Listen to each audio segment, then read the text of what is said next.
Pak, kembali lagi kita ingin mengetahui tentang bagaimana fakta yang terjadi di daerah yang memang berbatasan secara langsung, khususnya di daerah NTT yang berbatasan dengan Timor Leste, Pak Eston. Betul, ini ada fakta yang sebenarnya menarik dari NTT sih, bisa dibahas. Jadi di dalam dinamika terhadap manajemen pengelolaan perbatasan, makin lama makin baik. Fungsi-fungsi koordinasi baik vertikal maupun horizontal berjalan cukup signifikan. Ya. Dengan adanya Badan Pengelola Perbatasan sudah melakukan satu koordinasi yang terintegrasi dan terpadu sampai ke tingkat kabupaten, kota, dan masyarakat. Sebetulnya kehidupan masyarakat di sana seperti apa sih, Pak? Misalnya pemberian bantuan langsung oleh BNPB itu sekitar 21 M langsung ke kabupaten, kota.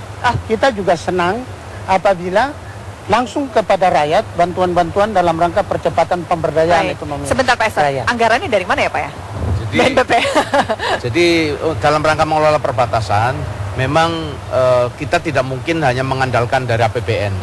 Oleh karena itu, samping dari APBN, juga dari APBD yang punya perbatasan dan juga dengan pihak ketiga. Nah, khusus untuk yang kita sampaikan ke NTT dan daerah lain, itu adalah bersumber dari APBN murni.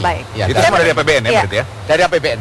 Nah, saya mendengar dari teman saya yang memang jalan-jalan ke perbatasan, katanya di sana lebih banyak barang-barang yang dari luar negeri daripada barang-barang yang dari produksi Indonesia. Atau bagaimana kenyataannya? Jadi oleh karena itu diharapkan nanti kepada pemerintah daerah, dalam hal ini gubernur yang merupakan alat perpanjangan tangan pemerintah pusat, diberikan otoritas kewenangan untuk mengatur lebih lanjut sesuai dengan sistem penyelenggaraan pemerintahan. Sekarang nampaknya masih banyak instansi-instansi vertikal yang melakukan dan mengelola sendiri-sendiri. Misalnya lalu lintas orang, imigrasi, bea cukai, karantina, dan rumah-rumah yang dibuat untuk paket-paket perdagangan pun masih menunggu.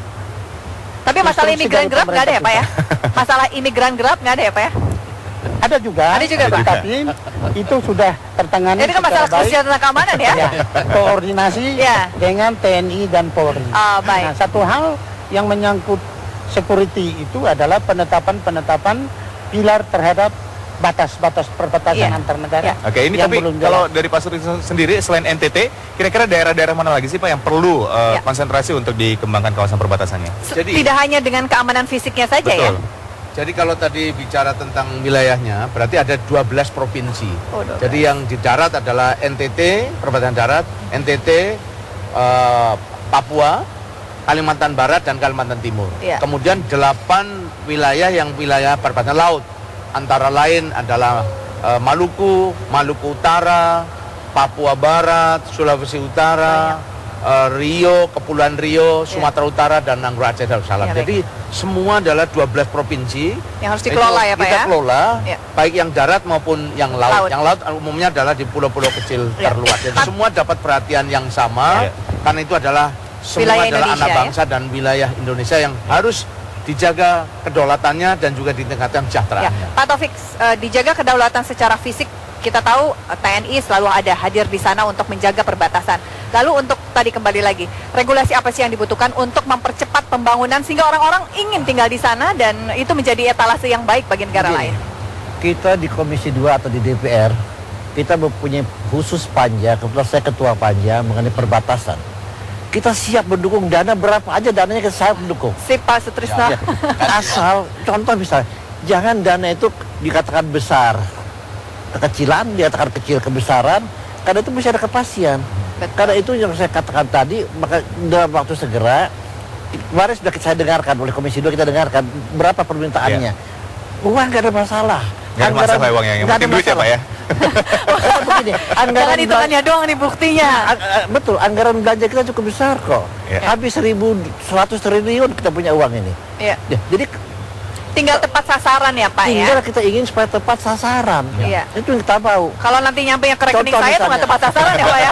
Contoh misalnya, beliau memajukan permintaan kapal untuk di daerah Maluku.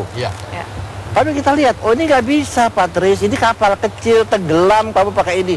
Beli kapal yang besar, kita sediakan uang lebih besar untuk itu. Oh, untuk menjagain Karena tidak NKRI mungkin, ya, wilayah ya. Tidak mungkin dengan kapal kecil untuk mengangkut itu.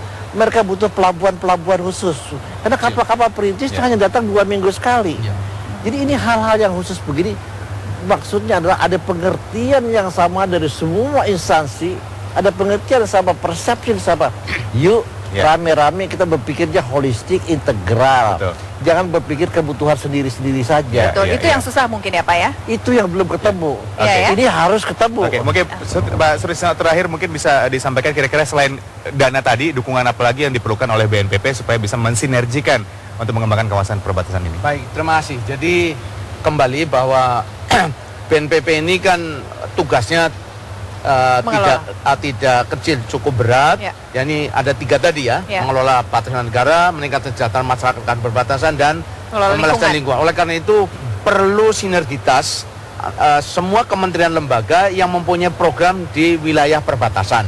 Di samping itu juga pemerintah daerah yang 12 provinsi dan juga 38 kabupaten kota sudah kita upayakan bersama untuk membuat dokumen perencanaan dan sudah kita selesaikan, yakni Grand Design pembangunan perbatasan 2010 sampai 2025, kemudian rencana induk pengelolaan perbatasan 2010 sampai 2014 dan rencana aksi setiap tahunnya.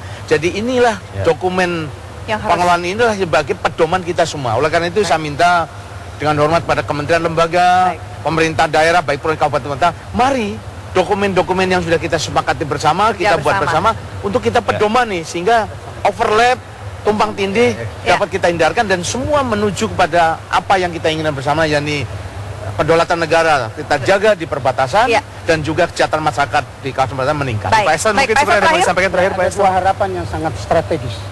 Pertama, bantuan-bantuan kepada masyarakat itu diharapkan langsung pada pola pemberdayaan, seperti yang sudah ditetapkan kebijakan oleh pemerintah provinsi, anggaran untuk rakyat menuju sejahtera, anggur merah. Yang kedua, membuka isolasi fisik, isolasi sosial, dan isolasi ekonomi.